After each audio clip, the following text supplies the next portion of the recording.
So today we will do some reasoning questions of chapter Matter in Our Surroundings. So, first question. Convert the following temperature into degree Celsius. ठीक है, मैं आपको कुछ temperatures दूंगी, आपको degree Celsius में उसको कन्वर्ट करना है, पर आपको पहले पता होना चाहिए कितना डिग्री सेल्सियस और केल्विन का आपस का क्या रिलेशन है. So you should know that 0 degrees Celsius is equal to how much Kelvin? Ninth F, roll number 10. Ninth F. Who's roll number 10 in ninth F? जिसको मैं बुलाऊं फटाफट से आने बेटे, ताकि हम ज्यादा से ज्यादा क्वेश्चंस कवर कर सके. Nobody? Who's roll number 11 in ninth F?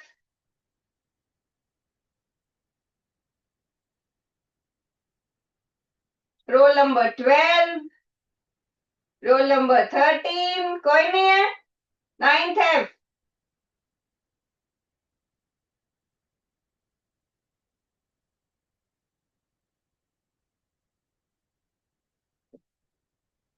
Unmute your mic.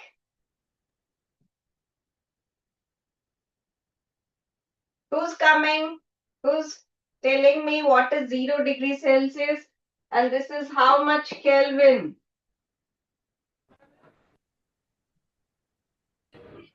बोलो.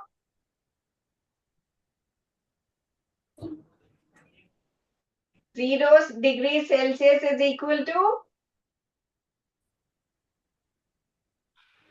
I can't hear you if you're answering. Okay, it's 273 Kelvin. Please sit. 273 Kelvin. So if I give you that the temperature is 300 Kelvin, calculate this in degrees Celsius.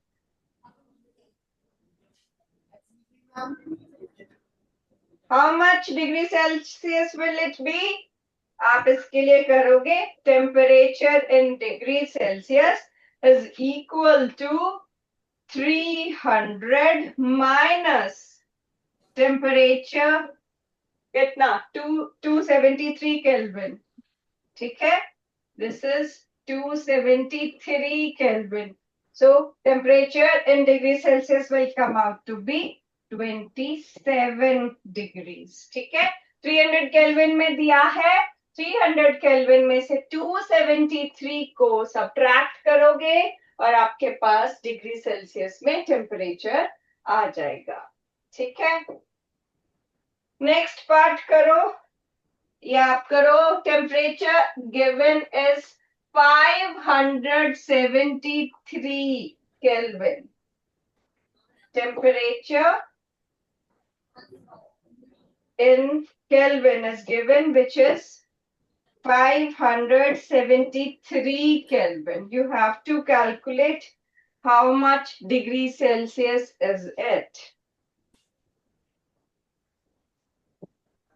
तो degree Celsius में calculate करने के लिए आपको क्या करना है? 573 kelvin में से सब्ट्रैक्ट करना है 273 kelvin and this comes out to be 300 degree Celsius. जो भी आपका केल्विन में टेम्परेचर गिवन है, आपको उसमें से 273 केल्विन को सब्ट्रैक्ट करना है and you'll get temperature in degree Celsius. Fine. Then next question. Suggest a method to liquefy atmospheric gas. Raise your hands who knows the answer. आप एक गैस को कैसे लिक्विफाई कर सकते हो? Who knows the answer? Raise your hands. हाँ जी, 9C में a student is raising his hand. Nanji, please come.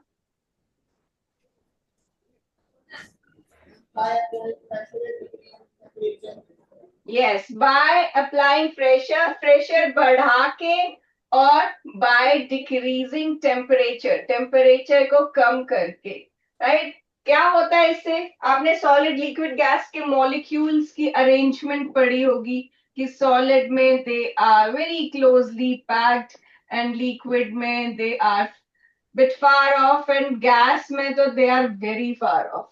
ठीक है, तो जब आप किसी गैस को लिक्विड में चेंज करना चाहते हो तो आपको उसको मॉलिक्यूल्स को क्लोजर लाना होगा। गैसियस स्टेट में मॉलिक्यूल्स बहुत फार ऑफ होते हैं, तो उनको क्लोजर लाने के लिए आपको उनको प्रेस करना पड़ेगा पास लाने के लिए। ठीक है, that is application of pressure. तो बाय इंक्रीजिंग प्रेशर, और जब वो पास आते हैं तो उनके जो फोर्सेस ऑफ अट्रैक्शन होती है बीच में, जिसकी वजह से अब वो ज्यादा मूव नहीं कर पाते हैं, तो काइनेटिक एनर्जी उनकी कम हो जाती है। और टेम्परेचर कम करोगे तो उनकी अल्टीमेटली काइनेटिक एनर्जी कम हो जाएगी। एनर्जी कम होगी तो ज्यादा अट्रैक्टेड होंगे। ठीक है, तो जैसे सॉलिड्स में फोर्सेस ऑफ अट्रैक्शन सबसे ज्यादा होती है, लिक्विड में थोड़ी कम होती है, गैसेस में तो बहुत कम होती है। तो अगर आप गैस से लिक्विड बनाना चाहते हो, आपको प्रेशर को बढ़ाना पड़ेगा, टेम्परेचर को कम करना पड़ेगा।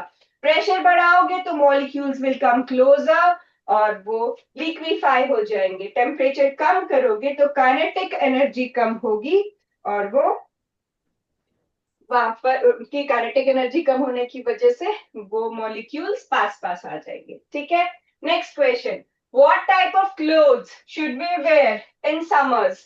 समर्स में कौन से क्लोथ्स हमको पहनने चाहिए? 9C में एक साइबर रो में एक student, yes, yellow T shirt में जो,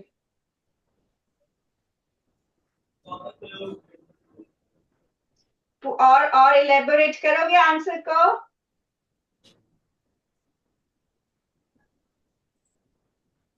आप सिर्फ एक वर्ड में तो नहीं लिखोगे इनका आंसर, थोड़ा सा इलाबोरेट करोगे या मैं करूं?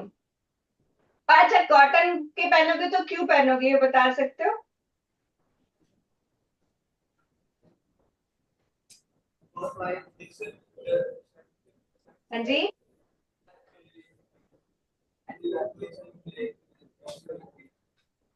अच्छा ठीक है बैठो, मैं आपको बताती हूँ कंप्लीट आंसर, थोड़ा सा आप लिख लेंगे तो ठीक रहेगा। और ये अच्छे से लर्न करने, जितने भी क्वेश्चंस हैं आपको, ठीक है, आपको कीवर्ड्स पता होंगे छोटे छोटे, लेकिन वन वर्ड में भी आपको आंसर नहीं लिखना ना, you have to elaborate it.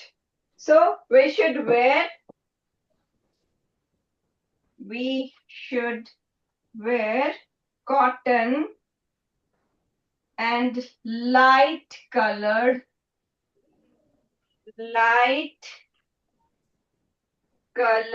clothes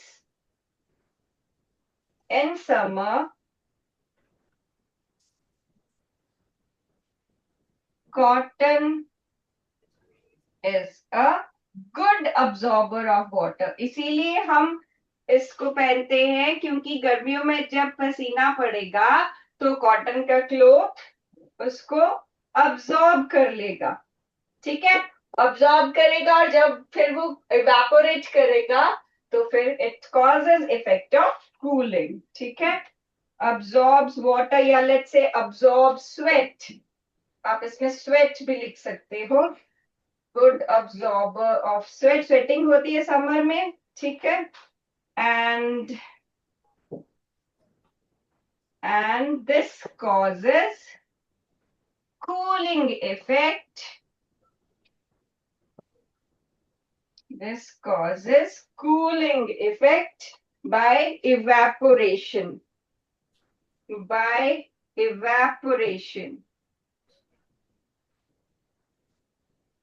और ये जैसे मैंने बोला लाइट कलर्ड क्लोथ्स, गर्मियों में ब्लैक क्लोथ्स पहनना अवॉइड करना चाहिए, व्हाइट कलर के या लाइट कलर के पहनने चाहिए, बिकॉज जो लाइट कलर क्लोथ्स हैं they are poor absorber of light, तो वो लाइट को अब्सॉर्ब नहीं करेंगे तो गर्मी कम लगती है, इसीलिए व्हाइट कलर के क्लोथ ज्यादा ट्रेंड में होते हैं समर्स में। ठीक है, so light coloured clothes, light colored clothes are poor absorber of light.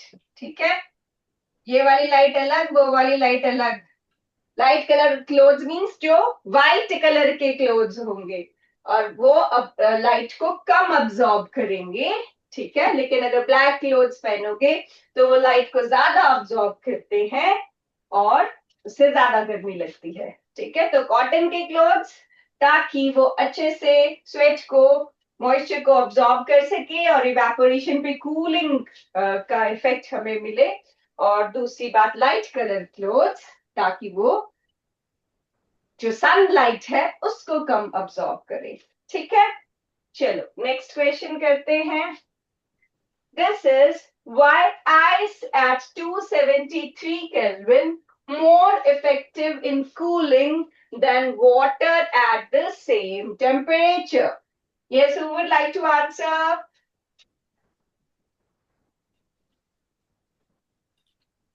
Who would like to answer? Come on.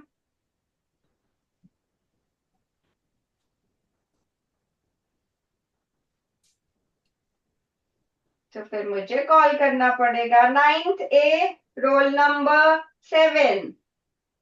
9th A।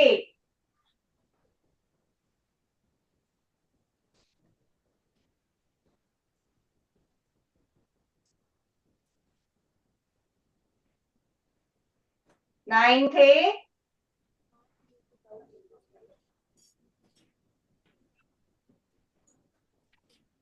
No, then roll number 8 आ जाओ। अगर जो रोल नंबर मैं बोलती हूँ, नो, व्हाट नो? 9 भी नहीं है, कोई रोल नंबर नहीं है आपका। ठीक है, 9th A में से जो विलिंगली आ जाए वो आ जाए, इसको आंसर बताना है मुझे। नो ना लिखे मुझे। कोई कोई भी बच्चा नहीं है क्या 9th A में? इतने सारे तो बैठे हैं।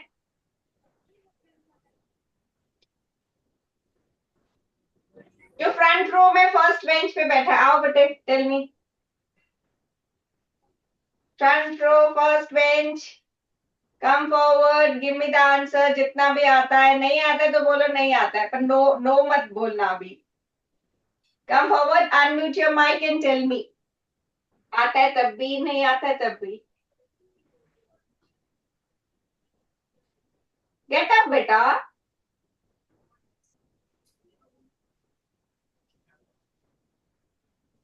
I can see. एक तो आपका कैमरा बहुत डार्क, मुझे तो आप देख नहीं रहे। नो माइक, ओके, माइक की स्पेलिंग। ठीक है, no means no mic, okay fine. 9th F, do you people have mic? Please come forward. आप बताओ मुझे आंसर। ये जो मुझे एक बच्ची दिख रही है साइड में, ब्लू टी शर्ट में, स्पेक्स, मेरी तरह स्पेक्स लगाई है उसने। यू नो द आंसर बेटा, साइड वाली रो में।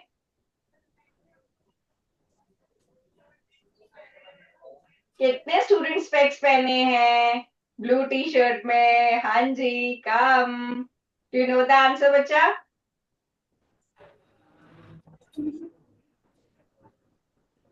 यस था या नो था? Ma'am, yes. यस, क्या पता है आपको? Ma'am, because ice at 273 Kelvin absorb the heat equal to the latent heat of fusion. अच्छा, what is latent heat of fusion? Latent heat of fusion. The heat required to change the state from solid to liquid at its melting point is called latent heat of fusion.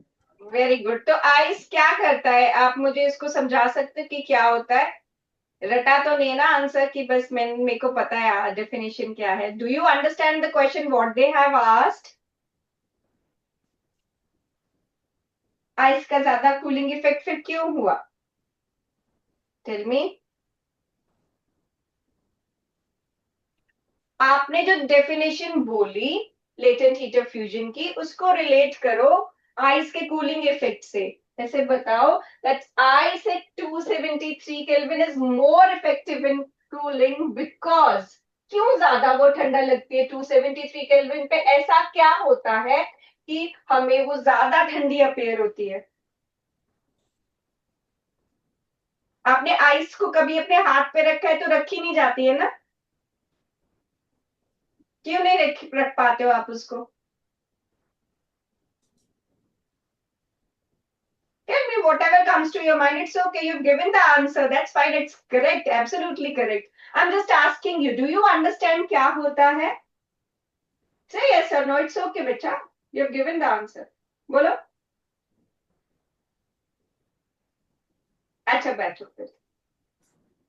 देखो, answer उसने बिल्कुल correct बोला. Latent heat fusion होती है. अब उसको understand करो. Latent heat fusion क्या होती है? जब आप अपने हाथ पे आइस क्यूब रखते हो, आपको एकदम से बहुत ठंडा लगता है. क्यों? क्योंकि आपके हैंड में जो हीट है अभी, जैसे हमारा body temperature around 37 degree Celsius होता है, ठीक है, और आइस 0 डिग्री सेल्सियस से होती है, ठीक है. आपने ये भी देखा होगा, आइस को अगर आप नॉर्मल बाहर निकालते हो तो वो मेल्ट कर जाती है. क्यों? क्योंकि हमारा रूम टेम्परेचर, जो हम वैसे 25 डिग्री सेल्सियस लेते हैं, गर्मियों में तो 50 तक भी पहुंच जाता है आजकल, ठीक है. तो क्या होता है कि आइस जब मेल्ट करती है तो ऑब्वियसली वो सराउंडिंग्स की हीट को ऑब्जॉर्व करती है और धीरे धीरे धीरे धीरे मेल्ट कर जाती है. ये हम सब ऑब्जर्व करते हैं कि हाँ, हम आइस क्यूब्स अगर पानी में भी डालते हैं, धीरे धीरे धीरे धीरे वो मेल्ट कर जाती है. कोई भी चीज सॉलिड से लिक्विड में तब चेंज होगी जब, सॉलिड स्टेट में क्या होता है, सॉलिड स्टेट में उसके जो पार्टिकल्स होते हैं, जो भी कॉन्स्टिट्यूएंट्स हैं, वो बहुत टाइटली हेल्ड है एक दूसरे के साथ, बहुत स्ट्रांगली उनके फोर्सेस ऑफ अट्रैक्शन है उनके पास, और वो एक दूसरे के साथ एकदम साथ में सटे हुए हैं. तो जब सॉलिड से लिक्विड हमें बनाना है तो हमें ये फोर्सेस ऑफ अट्रैक्शन तोड़नी होती है, इनको थोड़ा सा लूज करना होता है, तभी ये मॉलिक्यूल्स थोड़ा दूर दूर जा सकते हैं, ठीक है. ये फोर्सेस ऑफ अट्रैक्शन हमें ब्रेक करनी पड़ती है, राइट. अब ये फोर्सेस को तोड़ने के लिए क्या चाहिए, इसको एनर्जी चाहिए. भाई जैसे मुझे अगर ये पेन तोड़ना है तो मुझे जोर लगाना पड़ेगा, मुझे एनर्जी चाहिए होगी, ठीक है. ये एनर्जी कहाँ से आएगी? ये एनर्जी मिलती है टेम्परेचर से, ठीक है. जो हीट है, हीट भी फॉर्म ऑफ एनर्जी है, ठीक है. तो हीट से वो एनर्जी मिलती है. अब देखो कि ठीक है, आप, हमने ये बोला कि रूम पे रखते तो आइस मेल्ट हो जाती है, ठीक है. लेकिन एकदम से ऐसा नहीं होता कि 0 डिग्री सेल्सियस पे जो आइस है वो एकदम से एक पानी बन जाए सीधे ही, कि अभी एक सेकंड में सॉलिड थी और दूसरे सेकंड में वो लिक्विड बन जाए. नहीं, इसकी फोर्सेस ऑफ अट्रैक्शन को तोड़ने के लिए थोड़ा सा टाइम लगता है. इनिशियली पहले तो ये टूटेंगी, टूटेंगे, फिर ये दूर दूर होंगी. तो दो प्रोसेस हो गई. पहले इनकी फोर्सेस ब्रेक डाउन होती है, फिर ये मॉलिक्यूल्स दूर दूर जाते हैं. तो जितनी देर में ये फोर्सेस टूटना शुरू होंगी, वो पहले जो आप हीट दोगे थोड़ी देर, तो वो हीट जो है सिर्फ इन फोर्सेस को तोड़ने में लग जाती है, उसके बाद फिर स्टेट चेंज होने लगती है धीरे धीरे, ठीक है. तो आइस क्यूब को फटाफट फ्रिज से निकाल के जब हाथ पे रखोगे तो आपके हाथ की हीट को वो फटाफट अब्सॉर्ब करेगी पहले, और अपनी जो स्ट्रॉन्ग फोर्सेस ऑफ अट्रैक्शन है उसको थोड़ा सा वीक करेगी, उसके बाद फिर वो मेल्ट होना स्टार्ट करती है.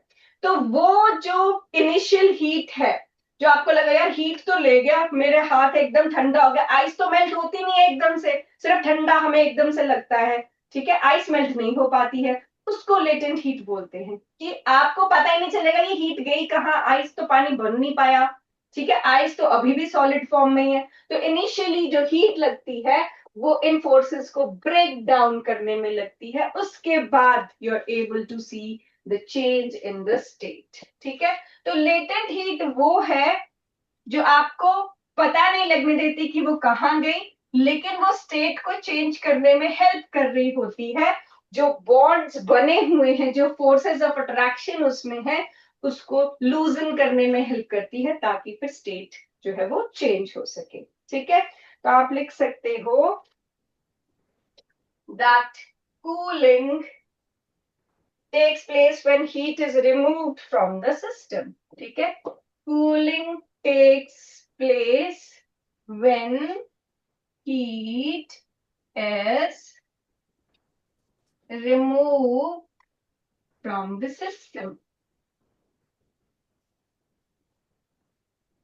Right? ये एक नॉर्मल सभी बच्चे लिख लेंगे बेटे, जिनका माइक नहीं भी चल रहा वो भी लिख लेंगे. So in case of ice at 0 degree Celsius, 0 degree Celsius or 273 Kelvin, it will take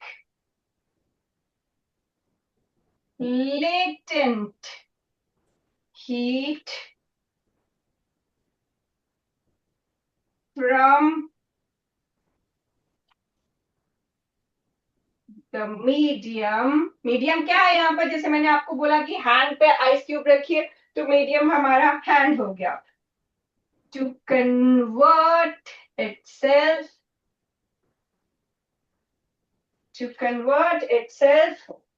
first to water at 0 degree Celsius. ठीक है, पहले वो सॉलिड से लिक्विड बनेगी 0 डिग्री सेल्सियस पे. इसके लिए जो हीट लगेगी that will be latent heat, और उसके बाद और हीट करते जाओगे तो फिर उसकी काइनेटिक एनर्जी बढ़ती जाएगी और वो लिक्विड से वेपर भी बन सकता है. ठीक है, सो ये है लेटेंट हीट, वो हीट जो कि आपको पता नहीं चलता है कि कहाँ गई, इसलिए लेटेंट बोलते हैं, हिडन हीट बोलते हैं, छुपी हुई हीट है वो, क्योंकि वो यूज हो रही होती है उस चीज का स्टेट चेंज करने में. स्टेट क्या है? Solid state. सॉलिड स्टेट से लिक्विड में जाने के लिए latent heat of fusion, liquid से वेपर्स बनने के लिए लेटेंट हीट ऑफ वेपराइजेशन. ठीक है, अच्छा नेक्स्ट है what produces more severe Burns, boiling water और स्टीम. हाँ जी, कौन बताएगा? 9th C में से रोल नंबर 12.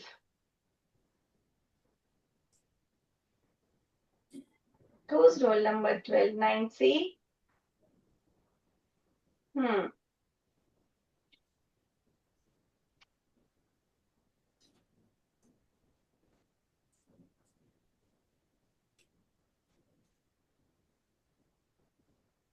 यस बेटा, अब बताओ कि आपका हाथ गर्म पानी से ज्यादा जलता है या स्टीम से? जोर से बोलो. फिर से बोलो. माइक को ऑफ करके दोबारा ऑन करो, देखो.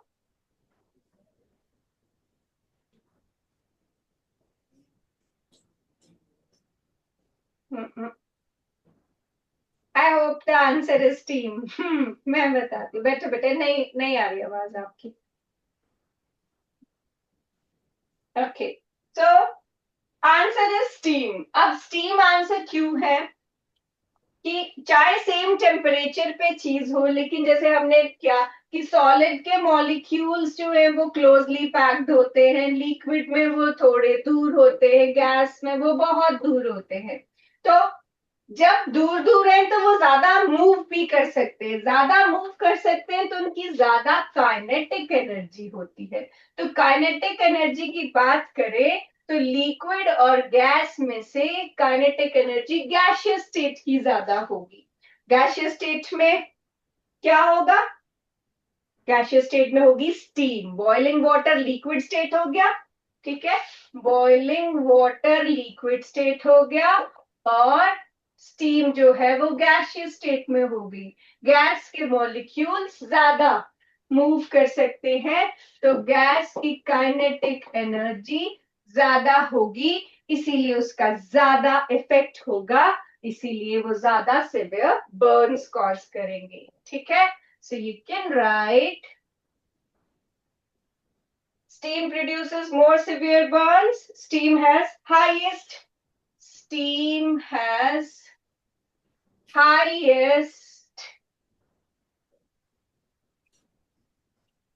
specific latent heat of vaporization. Highest specific latent heat of, अभी जो हमने latent heat of vaporization बोला ना, वही उसके पास भी वो लिक्विड से गैस दोनों स्टेट्स का मैंने आपको चेंज बताया, तो आप ये वर्ड यूज कर सकते हो, that steam has highest specific latent heat of vaporisation, जिसकी वैल्यू आपको याद करने की जरूरत नहीं है, but it is around 2260 kilo joule per mole. ठीक है, kilo joule per KG, not mole, kilo joule per KG. ये है latent heat of vaporisation. Okay, फिर है explain why temperature remains constant during boiling of water. कि आप जब पानी बॉईल कर रहे हो, अगर आप थर्मोमीटर उसमें लगाओगे, यू विल सी कि ये जो बॉइलिंग वाटर है, थर्मामीटर में टेम्परेचर आप कितनी हीट करी जा रहे हो, उसको हीट करी जा रहे हो, लेकिन टेम्परेचर जो है वो 100 डिग्री सेल्सियस ही लगेगा. ठीक है, कौन बता सकता है ऐसा क्यों होगा? रेज योर हैंड्स फटाफट. किसको पता है कि आप जब पानी बॉईल करते हो तो बॉइलिंग पॉइंट 100 डिग्री सेल्सियस से ज्यादा क्यों नहीं दिख पाएगा थर्मामीटर में? Raise your hands, who can tell मी.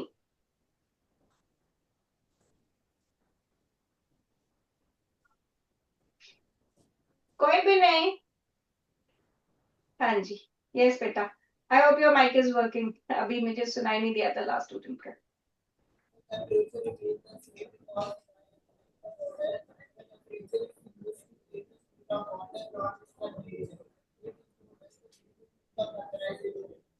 आप मुझे बस एक वर्ड बताओ, क्योंकि मुझे पूरा सेंटेंस नहीं. Bring the mic closer to your mouth. एक वर्ड बोलो जो मेन इसका की वर्ड है. That is latent heat of vaporization. ठीक है, was it the word? This is because this is the answer. ठीक है, चलो, तो ये क्या कहता है कि जब 100 डिग्री सेल्सियस तक पानी बॉईल हो गया, हो रहा मतलब 100 डिग्री सेल्सियस रीच हो गया, उसके बाद वो पानी की क्वांटिटी आप देखना कम होती रहेगी. क्यों? क्योंकि वो पानी वेपर बनाता रहेगा, वो लिक्विड से वेपर बनता रहेगा.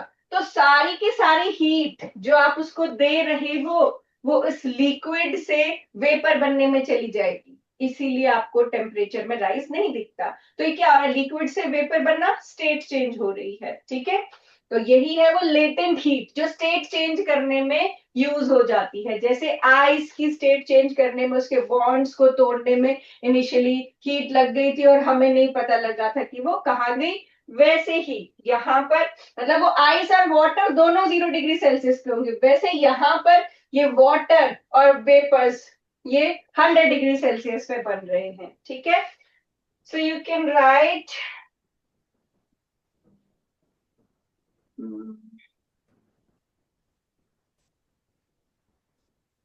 heat gets used in changing the state of water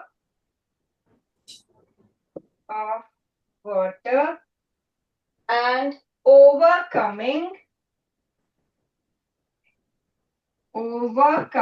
the forces of attraction. The forces of attraction between particles. ठीक है, this is latent heat of vaporization. This is called latent heat of vaporization, जो की word है इसके answer का. Right,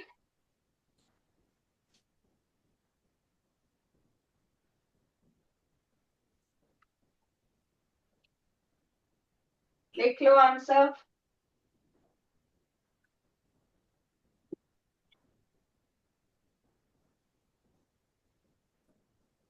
Come to next question.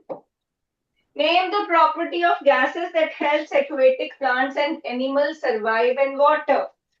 What is that property? जिसकी वजह से जो हमारे एक्वेटिक प्लांट्स और एनिमल्स हैं, जैसे फिश है, वो सर्वाइव कर पाती है. What is that property? Who knows it? 9th E में से कोई? 9th E, आपका माइक तो वर्किंग है. नहीं, 9th C नहीं, 9th E में से चाहिए मुझे.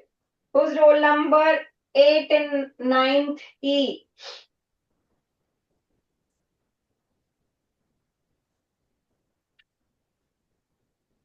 हाँ जी बेटा.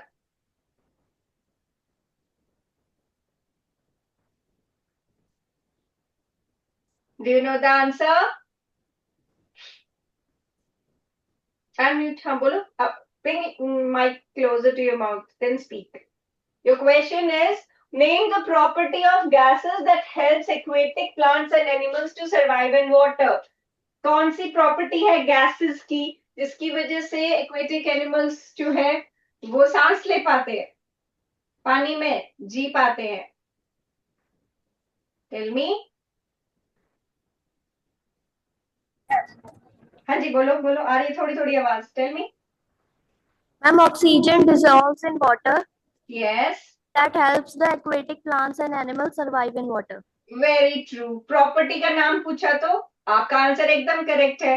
प्रॉपर्टी एक उसने एक वर्ड पूछा है कि क्या प्रॉपर्टी है. That I property. don't know the exact word actually. Okay, that exact word is diffusion. Very good. चलो बैठो.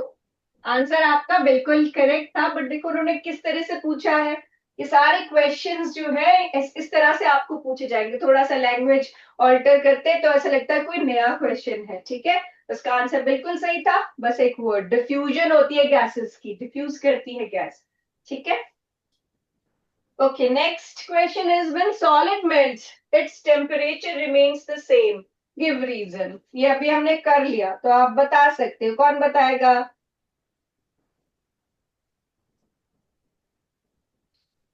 9th बी कहाँ बैठी है? Where is 9th B? Raise your hands जो 9th बी के स्टूडेंट्स हैं. सी के साथ बैठे हैं क्या?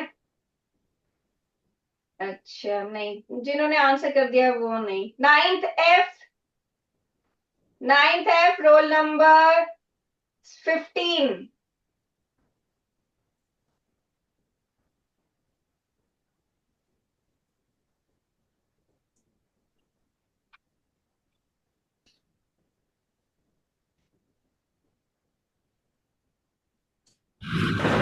Yes, ma'am. हाँ जी बेटा. Your question is when solid melts its temperature remains the same, give reason. Temperature remains constant during the change of state. Okay, क्या स्टेट चेंज हो रही है इसमें? Solid melts to form liquid. ओके, और ये क्यों, कहाँ जा रही है ये हीट? क्या काम कर रही है ये heat? It is breaking the forces of attraction, right? Better, very good. So this is because heat supplied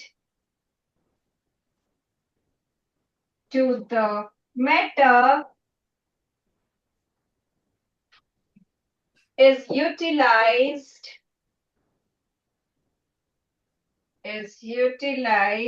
in changing the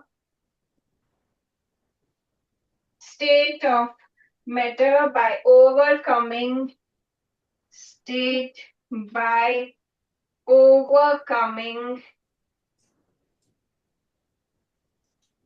forces of attraction. By overcoming the forces of attraction.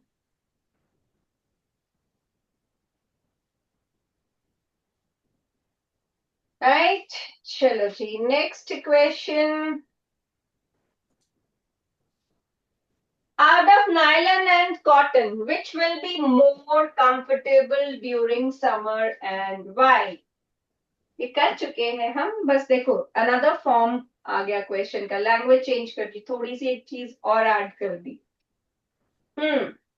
9th B. 9th B, role number 7.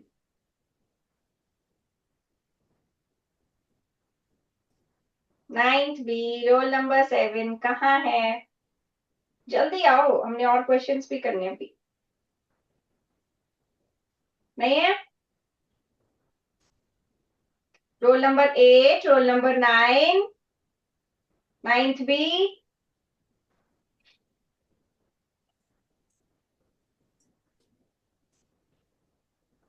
चलो 9th F में से आ जाओ फिर. 9th B नहीं आना चाहती है.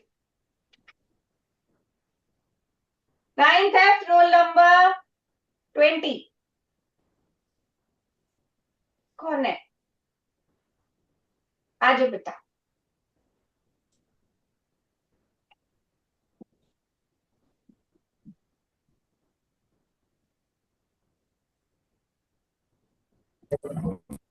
हाँ जी बेटा. Out of nylon and cotton which will be more comfortable during summer and why? मैं कॉटन. क्यों? And because it is good absorber of sweat. तो फिर क्या होगा? And when sweat evaporates, it gives cooling effect to our body. Very good, please sit. और nylon क्या करेगा? लेकिन नायलॉन का क्या है? एक बात तो नायलॉन के लिए भी बोल दो ना, कॉटन की तो हमने कर ली है. कॉटन नायलॉन में क्या खराबी है? आपको पता है नायलॉन क्लोथ कैसा होता है? सिंथेटिक होता है. सिंथेटिक होता है. तो फिर उसको पहनने में क्या प्रॉब्लम है? It is not a good absorber of sweat. Yes, very good. Please sit. So cotton is good absorber of heat, but nylon is not. ठीक है. और इसी वजह से कॉटन जो है that absorbs sweat, and जब ये evaporate करेगा तो it causes cooling, and its evaporation causes cooling. ठीक है. Nylon is not a good absorber. Next question. Water droplets appear on the outer surface of tumbler containing ice cold water. कभी आप ठंडा पानी को पोर करते हो स्टील के ग्लास में या कांच के ग्लास में भी करोगे तो आप देखोगे कि साइड साइड में ऐसे वाटर ड्रॉपलेट्स कलेक्ट हो जाते हैं. क्यों होता है ऐसा? बोलो. Who knows it? Raise your hands. एक ही हाथ दिखता है मुझे, वो भी सिर्फ हाथ दिखता है, स्टूडेंट भी नहीं दिखता है. कैमरे की सेटिंग ऐसी है. लेकिन मुझे वहां से नहीं चाहिए आंसर. मुझे चाहिए 9th E से.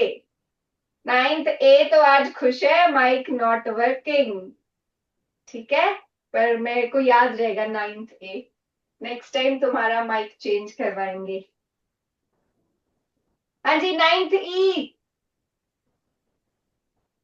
आ जाओ बेटा.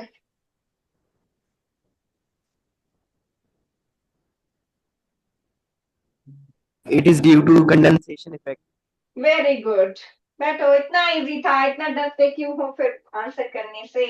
सो वाटर वेपर होता है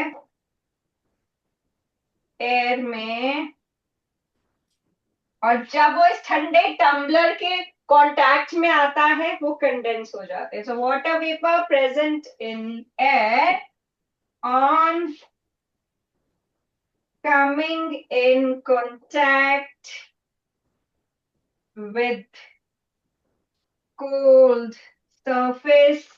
जैसे यहाँ टम्बलर का सरफेस है, it gets condensed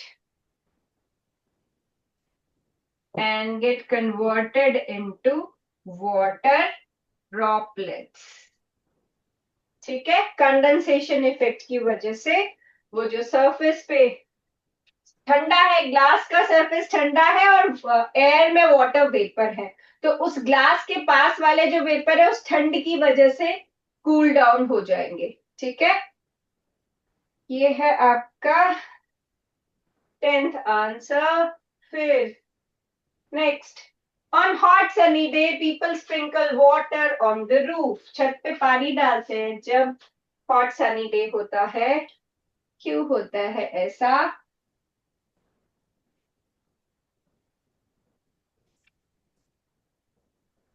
बेटा सॉरी, जो हैंड रेज कर रहे हैं मैं उससे कितनी बार पूछूंगी? सबको चांस मिलना चाहिए, जो नहीं चाहते उनको ज्यादा मिलना चाहिए. इट्स गुड, आपको आंसर आता है, that's very good.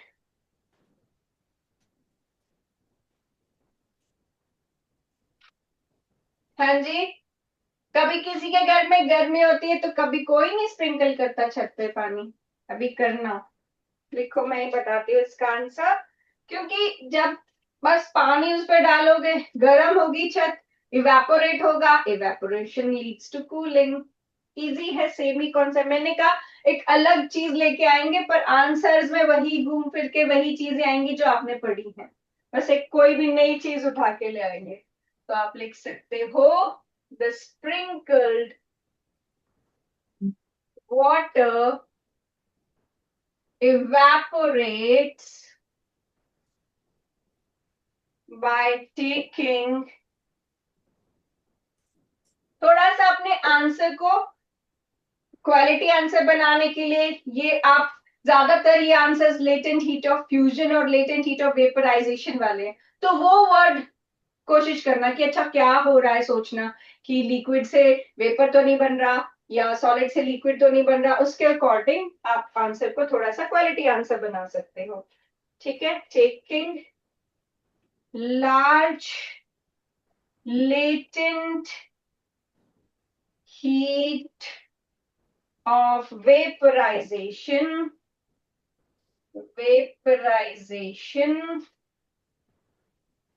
from roof. बस ठीक है, तो यहाँ पर latent heat of vaporization word आप यूज कर सकते हो. लास्ट कर लेते हैं. A liquid generally flows easily. क्यों? लिक्विड की ना प्रॉपर्टी होती है, लिक्विड के मॉलिक्यूल्स जो हैं वो थोड़ा सा दूर होते हैं एज कंपेयर टू सॉलिड.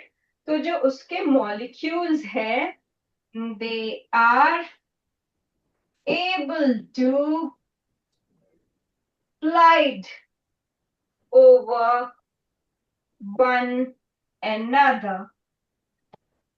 ठीक है, क्यों? क्योंकि उसकी सॉलिड के comparative slightly weaker intermolecular forces होती हैं. Intermolecular forces. ठीक है, चलो सी यू नेक्स्ट टाइम. ये पढ़ना, जिन्होंने आंसर्स नहीं लिखे वीडियो से लिखना. Take care, bye, thank you.